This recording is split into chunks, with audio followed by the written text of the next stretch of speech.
Coming up, we travel into the anchor of the Magic Kingdom, to a land of classic fairy tales and where everyone becomes a kid again.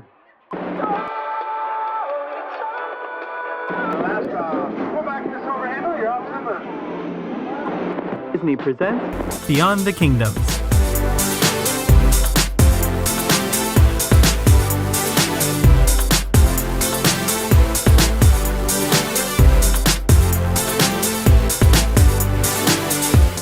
Hello everyone, and welcome to this week's main show of Beyond the Kingdoms. Like always, I'm your host David, and today I'm rounding out the Exploring Magic Kingdom series with a look at Fantasyland. If you're new to this channel, make sure you hit that subscribe button down below so that you never miss an episode. But let's travel into this timeless classic, Fantasyland.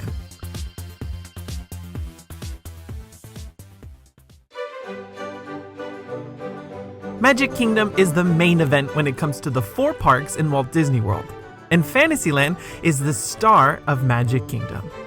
This is where you'll find a large collection of attractions, all based on classic Disney animated films.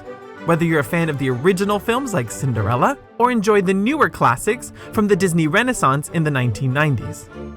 Best of all, Fantasyland is where you can meet the most amount of characters in one land, especially if you love your Disney princesses. And the park's premier restaurants are inside 2 different fairy tale castles right here in Fantasyland. Altogether, this land features over 10 character meet and greets, 6 stores, 5 dining locations, and 9 attractions. I think most of you have already watched enough episodes in my Exploring Magic Kingdom series to know that I am a big fan of the Disney details and architecture found inside the parks. Fantasyland is full of great hidden gems. Unlike other lands in the park that have a historical timeline when it comes to the placement and design of buildings, Fantasyland is a collection of 4 different areas when it comes to architecture. First, you have the castle itself and the surrounding buildings that would be part of a larger castle complex. Cinderella Castle stands tall at 183 feet. It is not inspired by one single structure, but a variation of famous castles dotted around Europe. And next time you visit, look for the crest underneath the main balcony under the clock. This is the Disney family crest. And nearby the castle wall section of Fantasyland, you have a little section that looks like a classic alpine village. This is mainly composed of Pinocchio's village house, stretching towards Liberty Square. These buildings are inspired by 19th century timber-framed villages mainly found in Germany and nearby Switzerland, a perfect setting to reflect the classic European fairy tales turned into Disney animated films. Then we move into the newer section of Fantasyland, where we get the Fantasyland Forest and the nearby Storybook Circus as well, which I will save for a separate mini episode. This expansion opened in phases between 2012 and 2014, doubling the size of the entire land, making Magic Kingdom's Fantasyland one of the biggest of them all.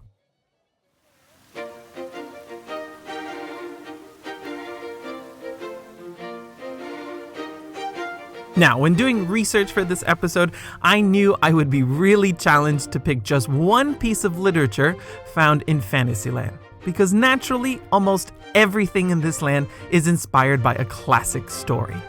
If you're looking for some good books to read before your next visit to Fantasyland, I would highly recommend Grimm's Fairy Tales. This collection of stories served as the inspiration for Walt's first animated film, Snow White and the 7 Dwarfs. And other stories within the collection loosely inspired films such as Tangled and The Princess and the Frog. But today I want to focus on Charles Perrault's version of Cinderella, mainly because Magic Kingdom is, after all, home to the original Cinderella Castle. The folktale has been told time and again for centuries. The earliest variant of the story dates back to the story of Rhodopus, which was an ancient Greek tale about a Greek slave who marries the king of Egypt. And it was first recorded around 7 BC. Centuries later, the French writer Charles Perrault would write his own rendition of the story in 1697, introducing key elements that inspired Disney's film. He introduced the character of the fairy godmother and the pumpkin carriage that takes Cinderella to the ball. But most of all, this popular version of the fairy tale is when we first see the introduction of the glass slipper. The best way to reflect on this classic story is to walk through the tunnel at the base of the castle and marvel at the mosaic tiles retelling the classic Disney story. But Fantasyland is not just about fairy tales. There are other works featured in this land that reflect the best of Disney Imagineers, such as the legendary Mary Blair, who is responsible for most of the design on It's a Small World. Blair was an artist who began her career in Hollywood with MGM Studios. She later landed a job at Disney in 1940, and one of her first tasks was creating concept art for the film Dumbo. Her big break at the animation studio was serving as the art supervisor of Saludos Amigos and the Three Caballeros, mainly due to some watercolors she created while traveling to South America with the company. Blair's incredible skills make her one of the few women who made a real big name for herself in a time when male artists dominated the industry, especially at Disney Animation. And her unique visual perspective and dazzling skill with color can be seen mainly at this classic attraction. Now, I will admit that the loading area facade is nothing compared to the one over in Disneyland. But once on board, you really get to see her work shine on this attraction. And if you want to see more work by Mary Blair in the parks, keep your eyes open the next time you ride the express monorail to the Magic Kingdom. The large mural seen inside the Contemporary, also known as the Grand Canyon Concourse mural, was designed by Mary Blair herself.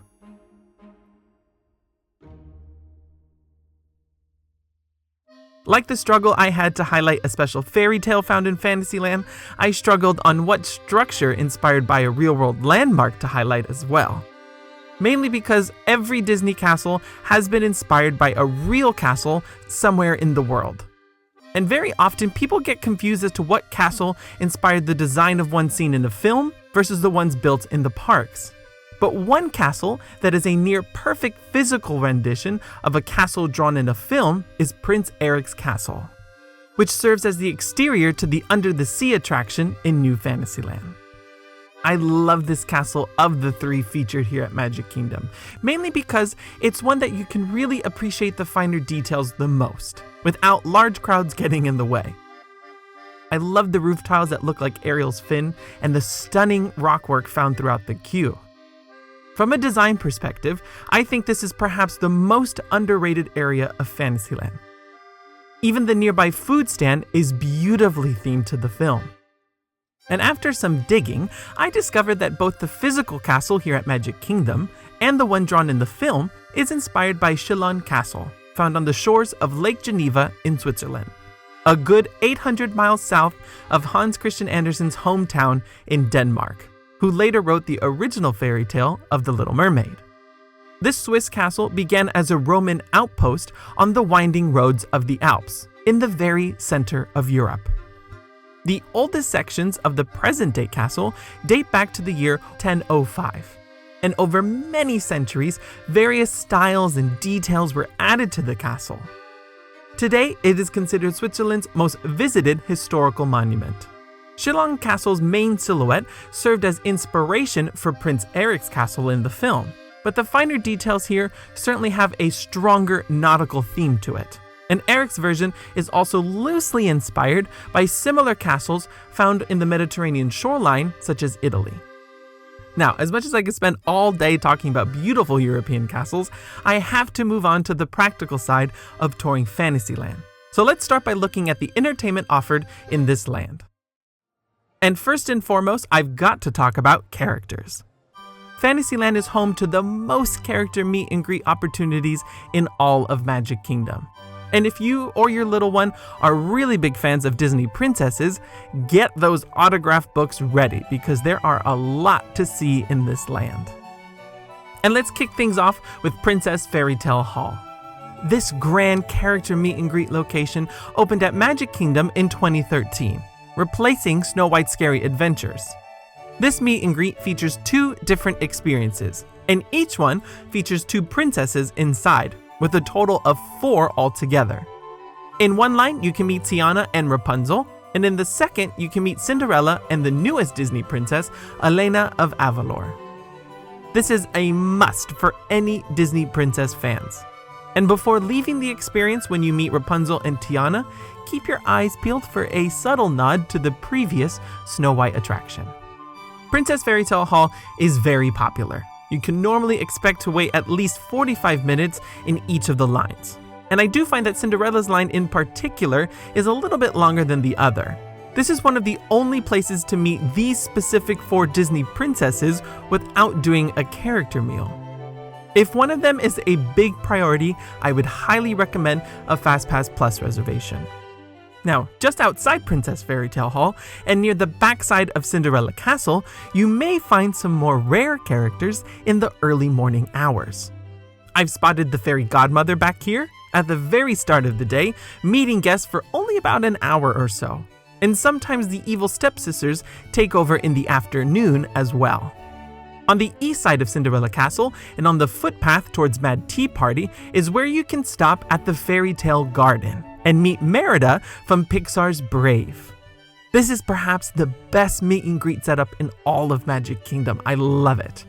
There's a great collection of props and artwork that you can really appreciate while you wait in line.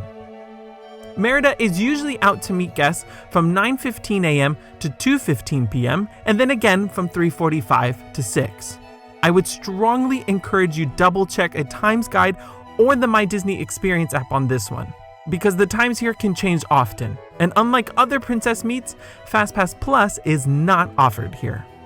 Next, I'm going to jump over to a location in between Peter Pan's flight and the entryway into Liberty Square. Look for this Neverland mural to meet Peter Pan himself. Like Merida, Peter has odd meeting times as well, and they do change often. So again, it's worth double checking on the day you visit. He currently greets guests between 1 p.m. and 4:30 p.m. Next, we're going to cross the land to the Winnie the Pooh attraction. And just next to the Pooh treehouse is the Thoughtful Spot. This is where you can meet Pooh and Tigger. The fun pair are out meeting guests throughout the entire day, usually from 11 a.m. to 7 p.m. It's worth noting that FastPass Plus is also not offered here, but the pair can also be seen at the Crystal Palace character meal and during breakfast hours at 1900 Park Fair inside the Grand Floridian. Across the way, you can meet Alice in front of the Mad Tea Party. This is obviously a really cute setup to meet Alice, but you have to act fast on this one because she's only out in the early morning hours, normally from 9 a.m. to just before 12 noon. Like Pooh and Tigger, she too makes appearances at 1900 Park Fair breakfast and also at the UK Pavilion in Epcot. Next, we're moving back into New Fantasyland to Ariel's Grotto. Directly next to the exit to the Under the Sea attraction, Little Mermaid fans can meet Ariel in mermaid form. Every other location where you can meet Ariel, for example at the character meals or at the parties, you'll obviously only get Ariel in human form, in her blue dress. This is one of the character meets like Fairy Tale Hall that is open nearly all day, and you can get a FastPass Plus reservation. Her wait time though fluctuates a lot, just like the attraction. I would only book a FastPass for her here if she is a very high priority. Otherwise, keep an eye on the wait and just visit the grotto later in the day in the standby line. Just next door and outside the Bonjour Village gift shop, you can meet one of the few Disney villains, Gaston himself. This is the only place to meet and take a photo with Gaston in all of Walt Disney World. His wait time is usually a little over 20 minutes. And he's usually out intermittently between 10 a.m. and 4:30 p.m. And this perfectly takes us to the mini shows and more elaborate entertainment offerings in Fantasyland.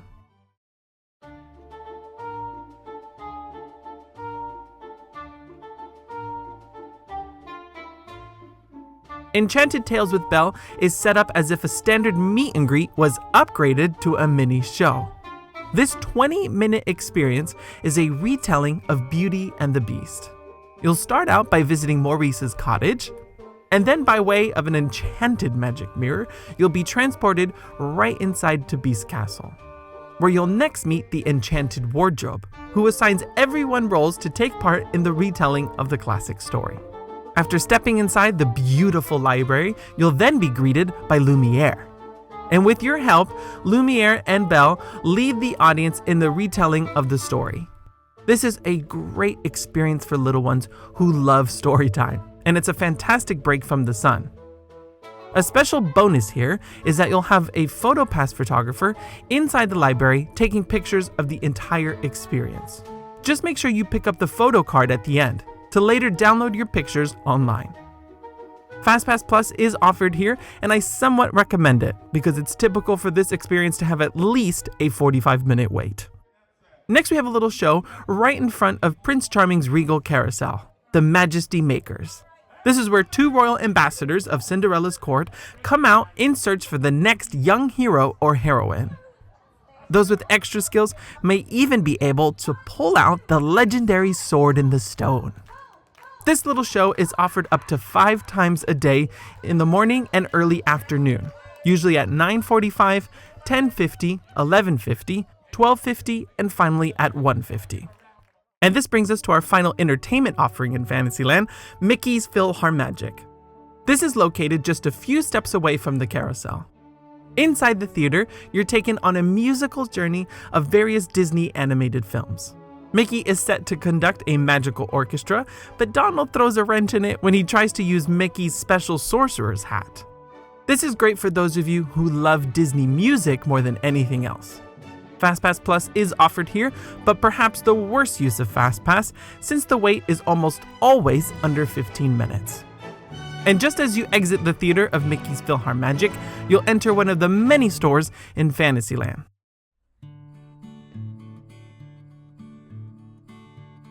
Fantasy Fair is where you'll find a large collection of Disney hats, from standard baseball caps to the classic Mickey ears and headbands.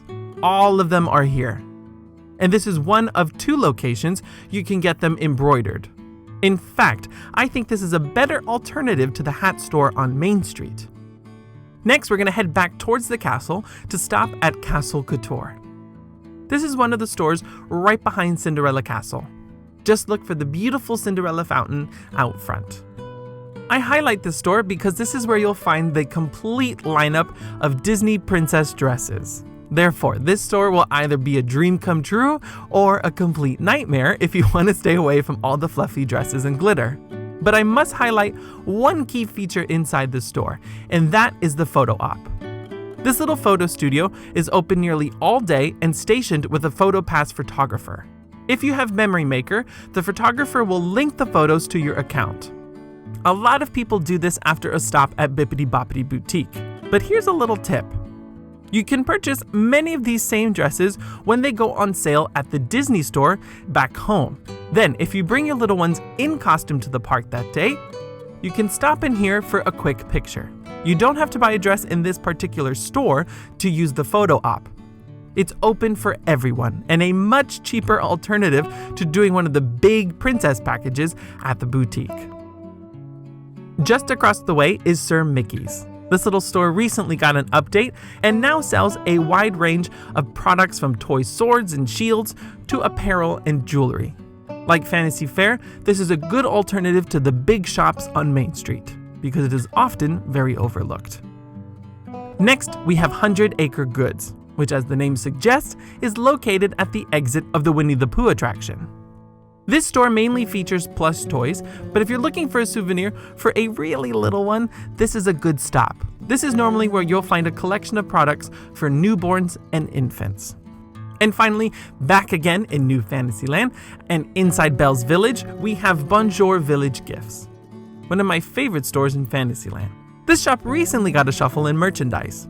While it mainly sells products themed to Beauty and the Beast naturally, there's also a great collection of Disney fine art. If you've ever visited the Art of Disney store or attended the Epcot Festival of the Arts, this is definitely worth a stop now. Fantasyland is home to some of the best food and dining in all of Magic Kingdom. The table service restaurants here are some of the most popular in Disney World. And very recently, many of the quick service and snack locations have added a delicious lineup of sweet treats. Later this week, I'll post my best snacks in Fantasyland video that will feature some of my absolute faves. So today, I'm going to focus on the bigger dining options. Let's start off with Pinocchio's Village House. This is the largest quick service restaurant in Fantasyland. Like Pecos Bill in Frontierland, this is a good restaurant in that there are several little rooms that are dark and cozy, making Pinocchio's a good option if you get overwhelmed by big crowds easily. Pinocchio's menu is nothing crazy. It's mainly composed of flatbreads, a few pasta dishes, and chicken nuggets. If you participate in the early morning magic add-on experience, this is where you'll get to eat breakfast. And another detail here that a dear friend of mine told me about is right under this beautiful stained glass window. Little ones can sign the guest book and write down their biggest dreams and wishes to the Blue Fairy. Next we have my number one favorite table service restaurant in Magic Kingdom, Be Our Guest Restaurant. This stunning restaurant is inspired by the film Beauty and the Beast and is simply breathtaking. The bridge leading up to the castle has these great statues holding up light posts, and this mural in the waiting room is just as good as the Cinderella mural inside the castle. Once inside, you can dine in one of 3 rooms. The Grand Ballroom, of course, the Rose Gallery, mainly during dinner hours, and my favorite, the West Wing. Aside from the beautiful design, the food here is excellent and certainly lives up to its reputation. Now, pricing and dining experiences are very different depending on what time you visit. Breakfast will count as a table service credit on the dining plan. The menu here is served a la carte, but I will be honest with you, breakfast is probably the weakest meal of them all here. I would prefer a breakfast buffet elsewhere. Lunch is my favorite because it counts as a quick service credit on the dining plan. This may work well if you couldn't score a dinner reservation, but you just want to get a look inside. However, I personally like to pre-book lunch here because I can pre-order my food as well, completely bypassing the long line at the entrance. Once you check in, you'll be sat immediately, and just minutes after you sit down, a waiter will come and bring your order. It's a fantastic setup and service. Now, dinner service here changed recently. This still counts as a table service restaurant, but if you're on the dining plan, it now counts as 2 table service meal credits, just like other signature restaurants. If you're not on the plan, this is a price fix menu set at $60 for adults and $36 for kids.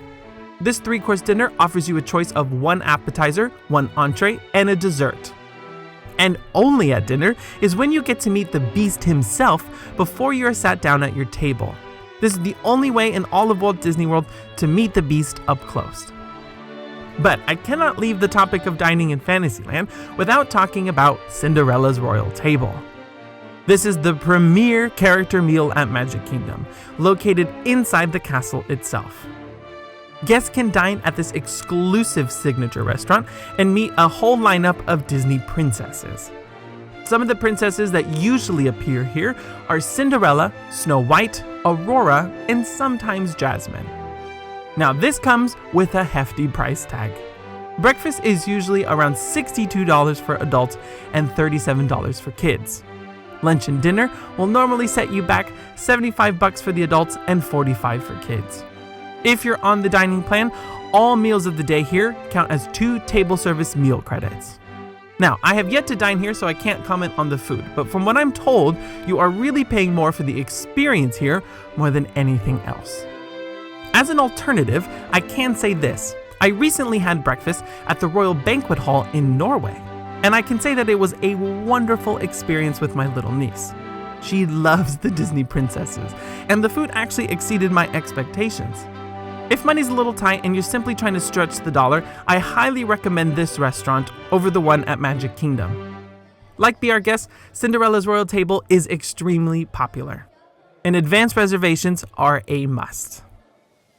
Finally, I'm going to round out today's episode with a quick blitz of some tips for all the attractions in Fantasyland. And first, I have a very simple ride that is always overlooked, Prince Charming's Regal Carousel.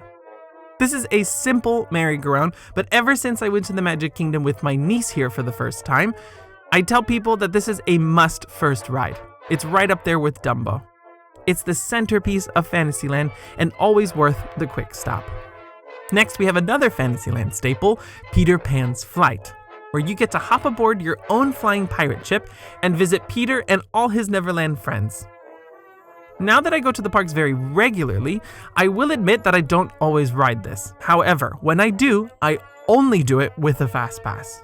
You can pretty much guarantee that this ride will always have at least a 90-minute wait, even during the slower months. There is a newly expanded interactive queue, but I don't believe that this 90-second trip to Neverland is ever worth the long wait. Do yourself a favor and book a fast pass for this one. Across Peter Pan, again, we come back to It's a Small World. I used to glaze over this classic boat ride, but again, ever since going with my niece, I found a new love for this one, mainly because it's currently her favorite ride in Fantasyland. It's a Small World is great for those of you taking infants and toddlers for their first time. Like the Carousel of Progress, this one has strong Disney roots because it was one of the 4 attractions that Walt developed for the New York World's Fair.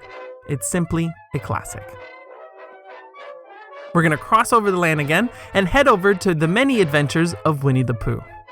A traditional Disney dark ride, which is again great for the infants and toddlers. This one has great hidden details inside because the attraction pays homage to several now closed Fantasyland rides. Some of you know that this took over Mr. Toad's Wild Ride, something I hold very dear to my heart. But next time you ride Pooh, look over your left shoulder as soon as you enter Owl's house, and again towards the floor on the right side before you exit the scene. You'll see portraits of Thaddeus Toad and other characters from the classic movie. Like most Fantasyland rides, this line can get a little long, usually hovering around 45 minutes. Again, I don't always do this one because choosing fast passes in Magic Kingdom is really hard. If I'm doing the park in only one day, I tend to save this until the sun has gone down and the wait time reduces. Across Winnie the Pooh, we have another easy classic like the Carousel, Mad Tea Party. This opening day attraction is another staple of Fantasyland. Florida's version is one of the few to be housed underneath a roof, so come rain or shine, you can always go for a spin with Alice and her friends. FastPass Plus is offered here, but again, don't waste your time on it here. It's usually a short wait, and I do like to ride this one at night, because all the lanterns lit up is really fun. Next, we're back at Under the Sea. Like I said before, I think that this one is very underrated. It's currently my favorite Fantasyland attraction of them all. I love the elaborate queue, so even if the wait is around 20 or 30 minutes, I really don't mind waiting in this one. Once you board your clamshell, you'll travel under the sea and relive all the classic scenes from The Little Mermaid. The section featuring Ursula is fantastic. I mean, she is one of the best Disney villains out there. Like Pooh, I tend to skip using FastPass here because the wait does die down later in the day. In fact, this one can change from 15 minutes to 45 minutes in the blink of an eye. So, if it's a longer wait than you were hoping when you arrive, just skip it and come back to it later. And finally, we come full circle to the film that started it all, Snow White. Seven Dwarfs Mine Train is currently the hot ticket in town at Magic Kingdom. This family-friendly coaster takes you into the mine where 1,000,000 diamonds shine. The coaster follows the 7 dwarfs after a day at work at the mines, twisting and turning all the way home. It's a fun coaster, but I think it's a little bit overrated if you ask me. But it's something that you have to do at least once. The animatronics inside the middle scene are fantastic, and part of a new breed of animatronics. 7 Dwarfs is a must-do if you haven't been to the Magic Kingdom for a couple of years. And it's one that definitely requires a fast pass. The standby queue here can easily hit 2 hours on a normal day. It sometimes will even surpass the wait time at Space Mountain. If you're unable to get a fast pass here, I highly suggest you get to the park a good hour before official opening time. This will ensure that you're one of the first people to ride in the morning. So there you have it, my friends, an absolute mega episode in this series, Exploring Fantasyland. And to think, I didn't even get to hit Storybook Circus. But for the sake of time, I decided to leave that out and save it for a special mini episode in the coming weeks. But technically, this does bring us to the end of the Exploring Magic Kingdom series.